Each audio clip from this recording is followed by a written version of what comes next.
Greetings, seekers of the unknown. Today, we bring you a story that goes beyond ordinary fear, a tale of buried secrets, the obsession with forbidden knowledge, and the price one pays for uncovering what should have never been revealed. Come closer, take a seat.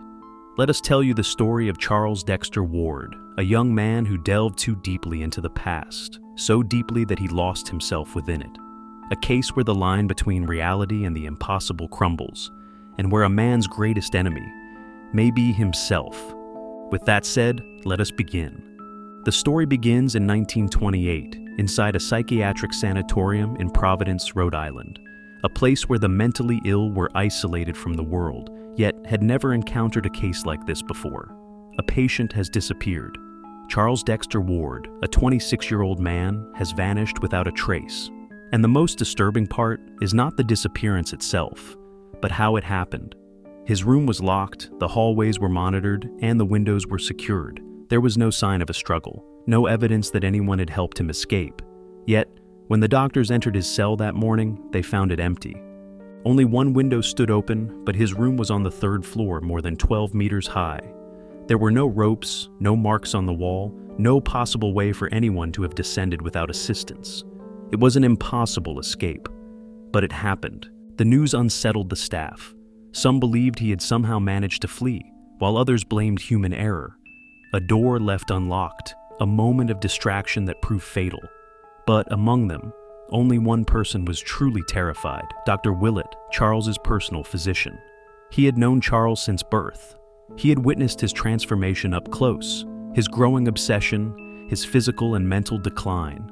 And now, he was certain that what had happened was not natural. To understand the horror surrounding Charles Dexter Ward, we must go back to the beginning. His admission to the sanatorium had been forced by his own father, Theodore Ward, after witnessing his son's rapid and disturbing deterioration. Charles had lost all interest in daily life, but far more disturbing were the changes in his body.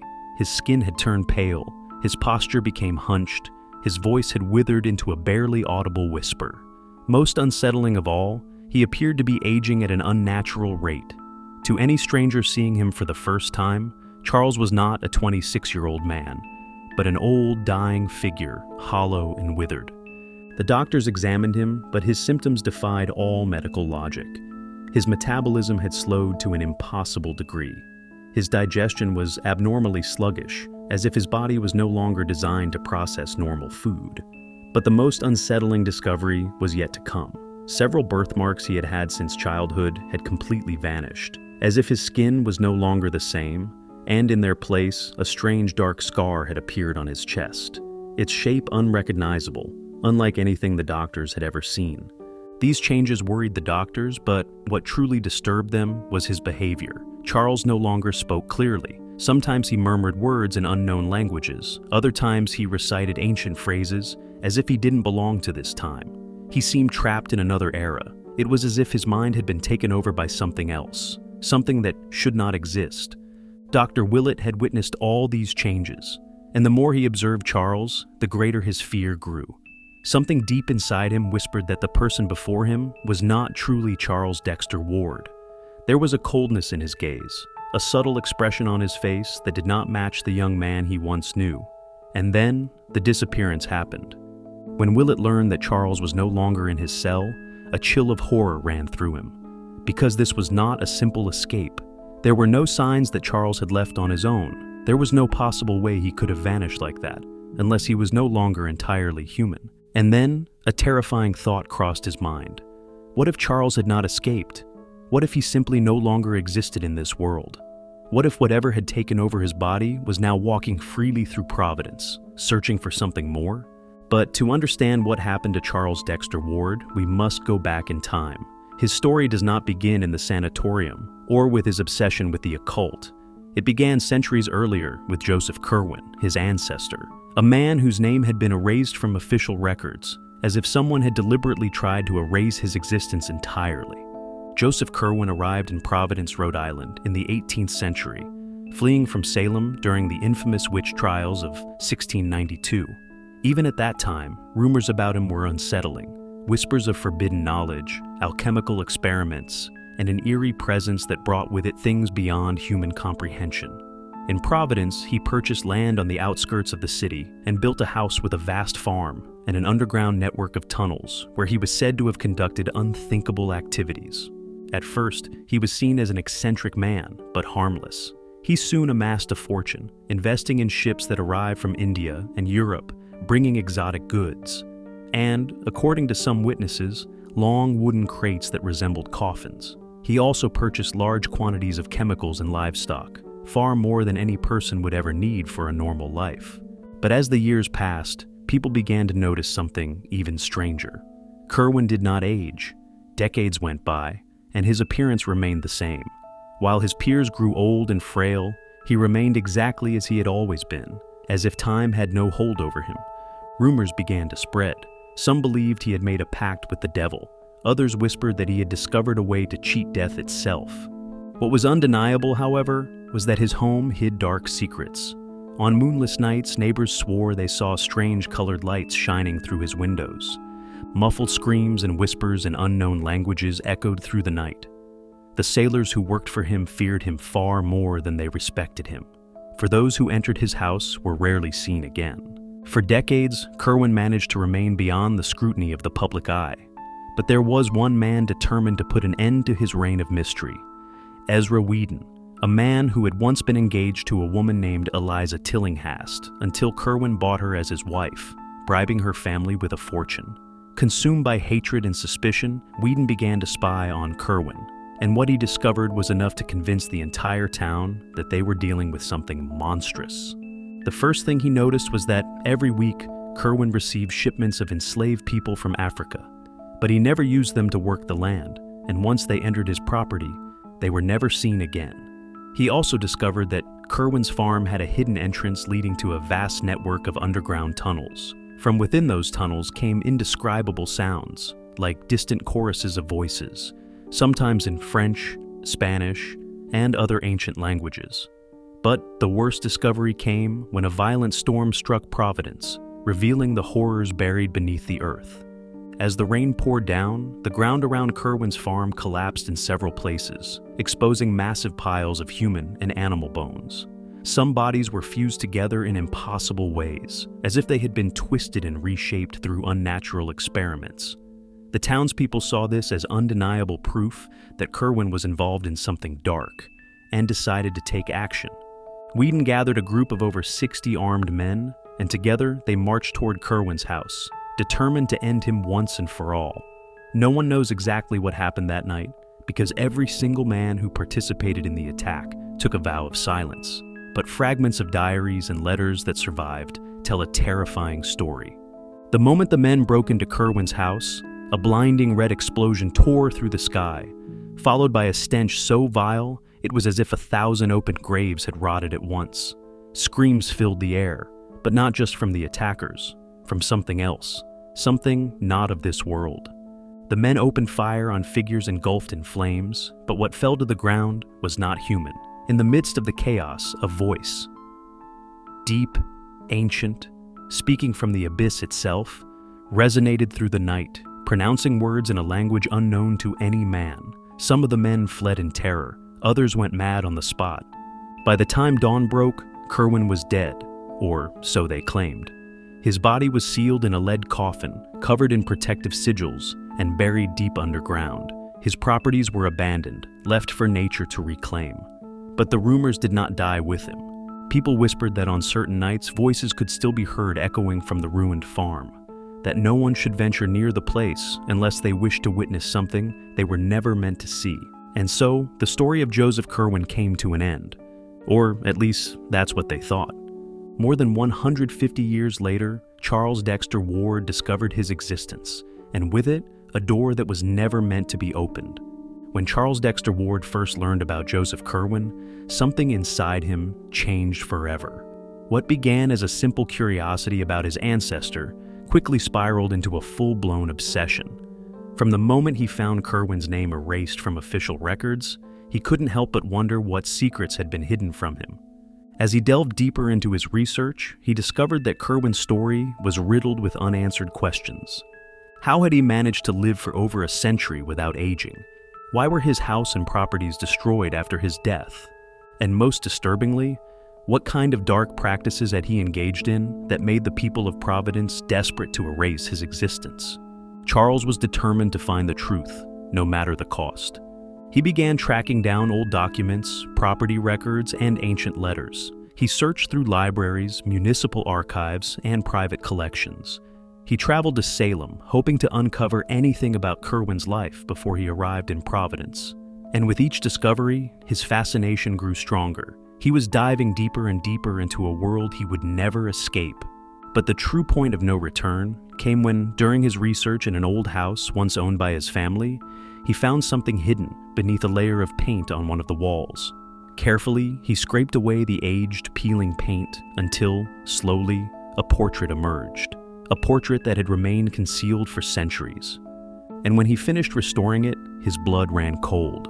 Joseph Curwen stared back at him from the canvas. But the most terrifying thing wasn't the malicious expression on Curwen's face, or the unsettling feeling that the eyes followed him. No, the most terrifying thing was that Curwen was identical to him. It was as if he were staring at his own reflection, the same face, the same features, but different in subtle, haunting ways. A scar above the right eyebrow, a cold, calculating gaze, and an aura of something ancient, something beyond time. Charles couldn't look away. How was this possible? Was Curwen truly his ancestor, or was he him? And then he found the texts. Behind the portrait, hidden within a small cavity in the wall, he discovered a collection of ancient manuscripts written by Curwen himself. They were covered in dust, the paper crumbling beneath his fingers, but what they contained was pure forbidden knowledge. There were formulas, invocations, rituals, methods to bring the dead back to life, to summon entities from other dimensions, to transfer souls from one body to another. Charles felt his heart race as he read those words. Curwen had not just been a sorcerer or an alchemist. He had found a way to defy death itself. From that moment on, everything changed. He isolated himself in his laboratory. He stopped talking to his family, stopped going out, stopped sleeping. He spent entire nights studying Curwen's texts, trying to unlock their secrets. His parents, worried, tried to reason with him, but Charles no longer listened. He was too close to discovering the truth. His mother swore she could hear murmurs coming from his room in the dead of night, as if he were talking to someone, even though no one else was there. Sometimes an unbearable stench filled the house, an odor beyond description, like something rotten. Dr. Willett, who had known Charles since childhood, began noticing physical changes. He looked thinner, paler, more distant. His voice became deeper and harsher, and his handwriting completely changed. But what disturbed Willett the most was his eyes. Something in his gaze was no longer human. He had awakened something he could not control. What Charles Dexter Ward never realized was that by following the instructions in Curwen's texts, he was actually carrying out a plan that had been set in motion centuries ago. Curwen had been a meticulous man. He knew that sooner or later, someone would find his writings. And if that person shared his bloodline, his obsession with knowledge, then they would do whatever it took to bring him back. And that is exactly what Charles did. For months, he worked on the ritual. He searched for strange ingredients, studied ancient languages, prepared every step with a devotion that bordered on madness. Everything had to be perfect. The key to resurrection was not only the right formula, but also possessing the salts of the dead. And Charles had obtained Curwen's ashes. On a stormy night, deep inside Curwen's old laboratory, the young Ward completed the ceremony. He spoke the precise words. He lit the fire. He cast the ashes into the center of the ritual circle and waited. And something answered.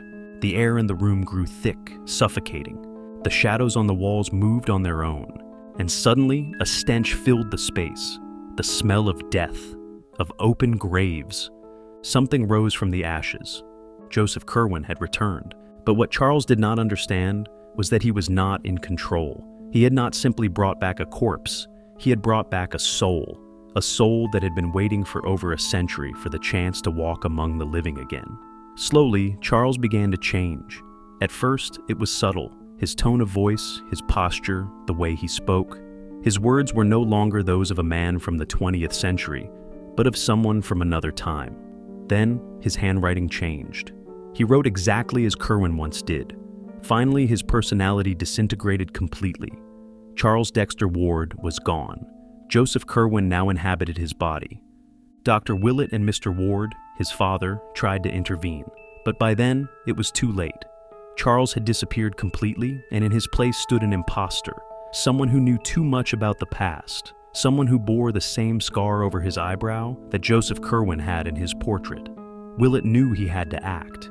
He traced Charles's movements and discovered that he had purchased an old farmhouse on the outskirts of Providence, the same farmhouse where Joseph Curwen had performed his rituals more than a century ago. And when Willett arrived there, he uncovered the truth. Beneath the farmhouse, he found a hidden entrance leading downward into a vast underground complex. It was a labyrinth of tunnels and dark chambers, some filled with lead-sealed crates, others with inscriptions in forgotten languages. But the worst part was the stench of death and decay, seeping from the deepest depths of the earth.